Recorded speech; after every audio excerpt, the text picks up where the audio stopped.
Hey, it's John. This is from 1960. It's a Gibson ES-335 TD. I bought this about a month ago from the original owner, and he lived in Pekin, Illinois. I made an entire vlog about the guitar safari, driving there and back. Picked up a few vintage guitars on the way, stopped in at some cool shops, had a really great time. Even did a 5-minute interview with the original owner of this 1960 Gibson ES-335. He was super kind to talk to me about it and how he got it and why he picked this one, that kind of stuff. So if you want to see that interview, you can hit up the Guitar Safari video below. There's a link in the description here, as well as up top if you want to see that Guitar Safari. But I'm really excited about making a video detailing this guitar specifically because it was really special to me. It was a long time in the making, and finally I was able to actually get it and play it. So a couple of things that were interesting about this guitar as far as dating, because I'm calling it a 1960, but it technically left the factory in 1961. So here's how I came about that date. It was actually 4 different things. It was the serial number, the factory order number, the features, as well as the potentiometer codes. So factory order number is something that Gibson used to apply to a batch of guitars. So they all received the same number, and then they had a dash and then a rack number, which was the number that guitar was in the rack. So it's not a serial number, it's totally different. It's a factory order number. And from 52 to 1961 or 2, the Gibson factory order numbers had a letter prefix that went backwards, starting with Z. So this one has a prefix R that stands for 1960, which means that this guitar was manufactured in 1960. But the serial number is A357XX. I can't remember the last couple of digits, but that's probably gonna be found in the Gibson shipment logs in early 1961. Soon after this guitar, they stopped using the A prefix serial number and the FONs and just used a standard serial number that you think of for the 1960s. So that's kind of what we consider to be a 1961 guitar. So this guitar has all 1960 features. So if we called it a 61, that just may not be the exact right way to call it. The other thing were the features on the guitar, like this long pickguard here. It's kind of based off the L5 pickguard, like a full archtop guitar pickguard. But in late 1960, they shortened the pickguard up so that it terminated right at the end of the bridge pickup. And I guess this is one of the last guitars that came out with the long pickguard. So it's thoroughly a 1960 feature, certainly not found in 1961. We've got reflector knobs. We've got double ring, single line Clucent tuners. So those features are pretty typical for 1960, as well as the neck depth, which is about 0.8 inches. So that's a skinny late 1960 neck. Then we've also got the potentiometer codes, and those were 235, 59, 48. So 235 is Mallory, 59 stands for 1959, and 48 stands for the 48th week of 1959. So that's actually the week that the potentiometers were manufactured, not when the guitar was manufactured. So the potentiometers were manufactured by Mallory, then they were shipped to Gibson, they were thrown in a big box, and then they were used up. So we don't really know exactly when they were used, we just know that they're not any older than the 48th week of 1959. So I'm thinking that this one was likely manufactured mid-1960, but didn't actually get batched up and serialed until early 1961. So that's why I'm calling this a 1960 guitar, but that's up for debate. Let me know what you think about it. So when I bought the guitar from Joe, he told me it was 100% original except for the strings, that he never did anything to it except for changing the strings. And I checked the guitar out when I was buying it, and it appeared to be true. So I did a thorough inspection when I got home, and yeah, I couldn't find a single thing that was replaced or changed on this guitar when I got it. But there was one thing that I had to do to get it playable, and that was to replace the original tuners with crumbled buttons with proper reproduction tuners in order to make sure those tuners were going to last another string change. The original tuners, the buttons shrink really badly and they decompose.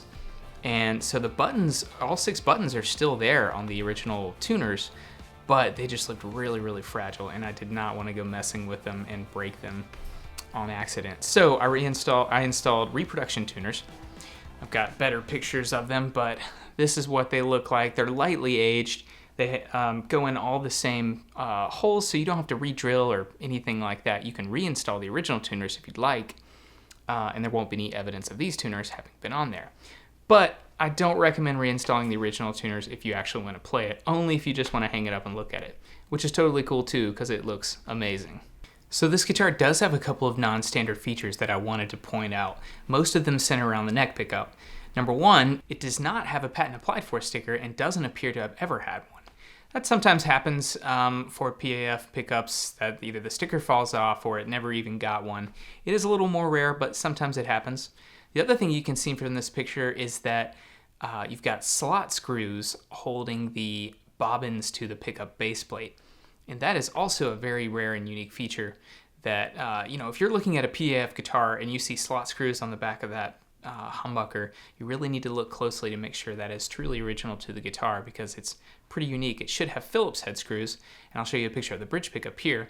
This is a more standard looking PAF humbucking pickup.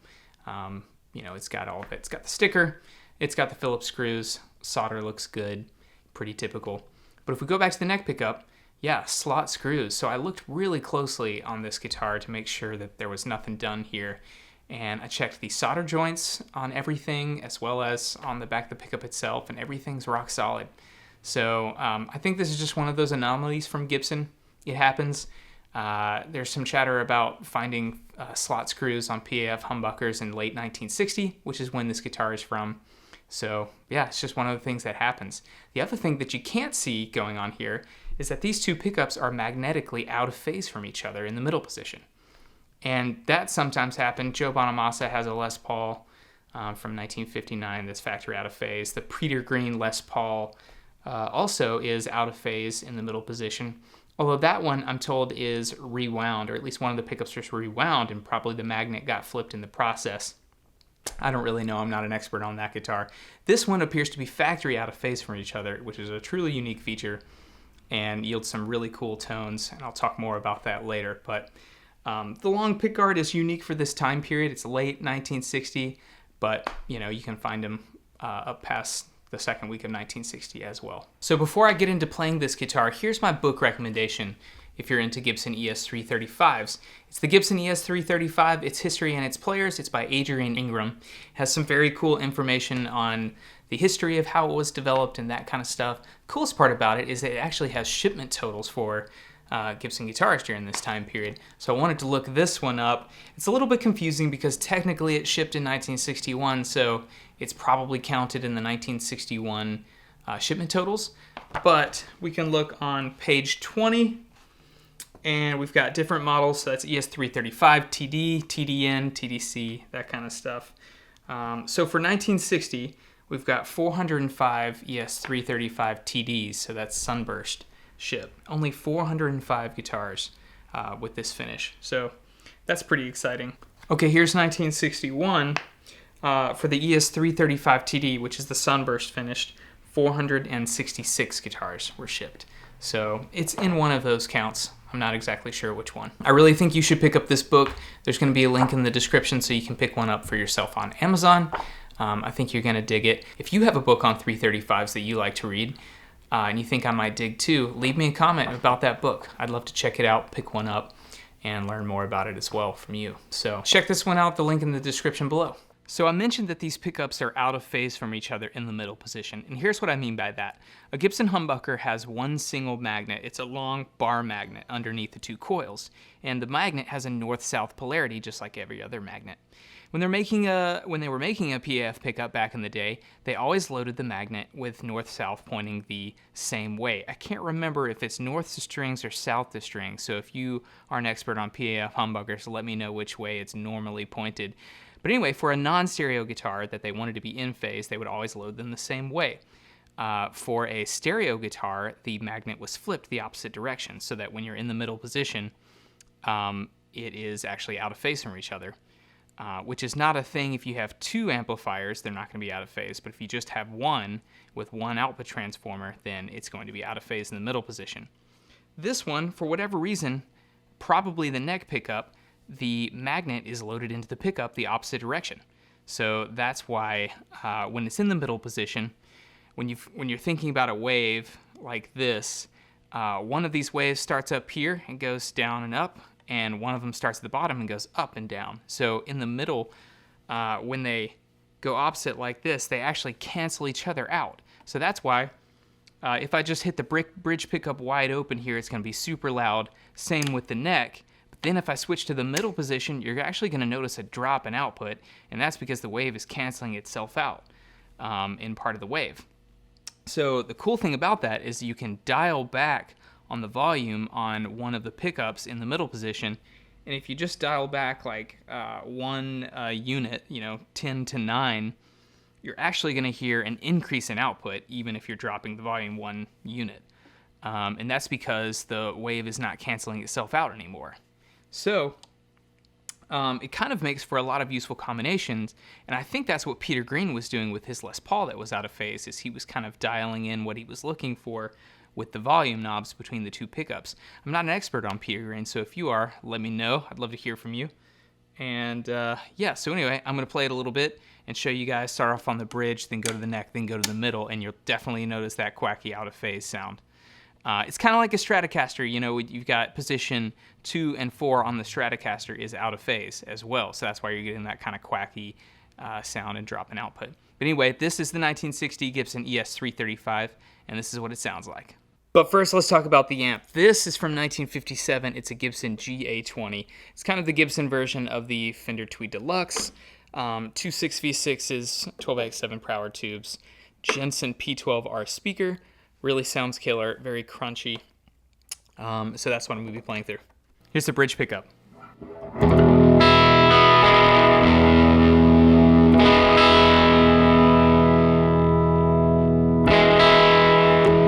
Neck pickup.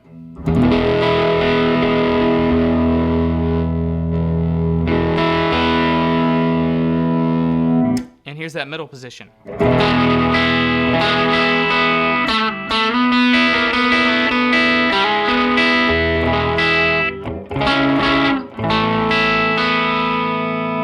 Bridge.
Okay, so here's going to be the middle position. I'm going to start playing with the volume knob so you can hear how it starts to stop canceling each other out.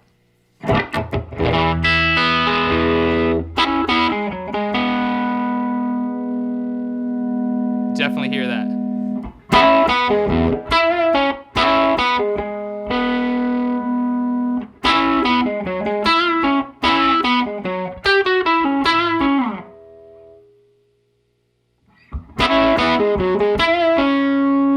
Look at that, I'm down on 8 on the neck pickup volume.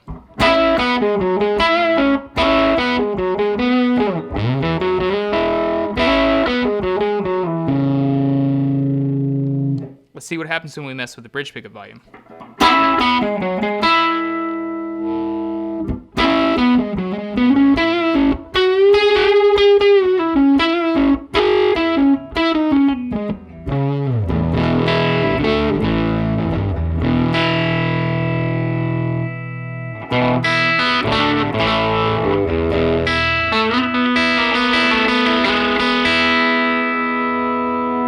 Now we're on 8.5 on the neck pickup volume, so that's getting mostly bridge pickup.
Thank you so much for watching this video on the 1960 Gibson ES-335. This is definitely the best part of my job, is being able to play these amazing guitars, but also just to kind of share a passion and excitement for vintage instruments, vintage American-made guitars and gear.